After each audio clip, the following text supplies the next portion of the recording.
ভাদ্রের পূর্ণিমা রাতে ফের বিরল মহাজাগতিক ঘটনা, পূর্ণগ্রাস চন্দ্রগ্রহণ এবং ব্লাড মুন এক আকাশে।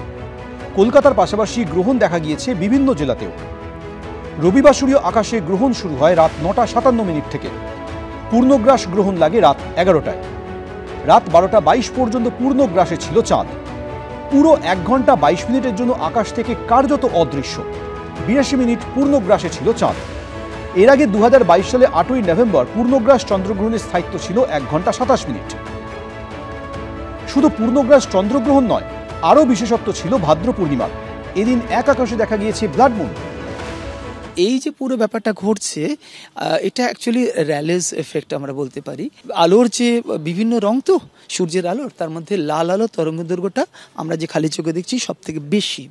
সেই লাল আলোটা এখানে মেনলি বিচ্ছুরিত হয়ে আমাদের চাঁদের গায়ে যখন এই এক্লিপসটা ঘটছে। পূর্ণগ্রাস চন্দ্রগ্রহণ দেখানোর বিশেষ ব্যবস্থা করে কলকাতার Birla industrial and technological museum. মহাজাগতিক ঘটনার সাক্ষী হতে সেখানে হাজির হন ছাত্রছাত্রী থেকে বয়স্করা। টেলিস্কোপ ওইখানটায় ভালো। রাত 2:25 পুরোপুরি গ্রহণ মুক্ত হয় চাঁদ। কলকাতা, দিল্লি, মুম্বাই, পুনে, লখনৌ, হায়দ্রাবাদ, ভারতের প্রায় সব শহর থেকেই দেখা গেছে গ্রহণ। এশিয়ার পাশাপাশি অস্ট্রেলিয়া, আফ্রিকাও সাক্ষী হয়েছে মহাজাগতিক এই ঘটনার। কোথাও কোথাও অবশ্য বাদ সাধে মেঘ। এদিনের আকাশে খুব কাছাকাছি আসে চাঁদ ও শনি। এটিই ছিল এবছরের শেষ পূর্ণগ্রাস চন্দ্রগ্রহণ। জ্যোতির্বিজ্ঞানীদের মতে এরকম দীর্ঘ পূর্ণগ্রাস চন্দ্রগ্রহণ খুব তাড়াতাড়ি ভারত থেকে দেখা যাবে না। তার জন্য অপেক্ষা করতে হবে ৩ বছর। এবিপি আনন্দ।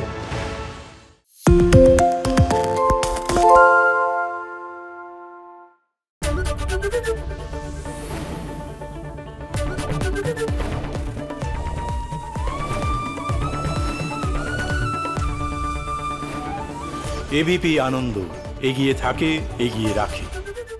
পালিয়েছি তাই নাকি? রাত্রি বাংলা গুজব চায় না, বাংলা খবর চায়। বাংলা খবর, বাংলার খবর। শুনতে পাচ্ছি না, বল না।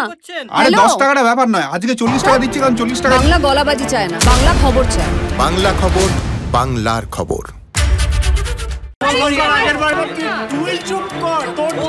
বাংলা ঝামেলা চায় না, বাংলা খবর চায়। বাংলা খবর, বাংলার খবর। বাংলা চেঁচামেচি চায় না, বাংলা খবর চায়। বাংলা খবর, বাংলার খবর। আরে চাটা দে। এই আমার একটা চা দেন। কি হলো আমারটা? বাংলা পক্ষপাত চায় না, বাংলা খবর চায়। বাংলা খবর, বাংলার খবর।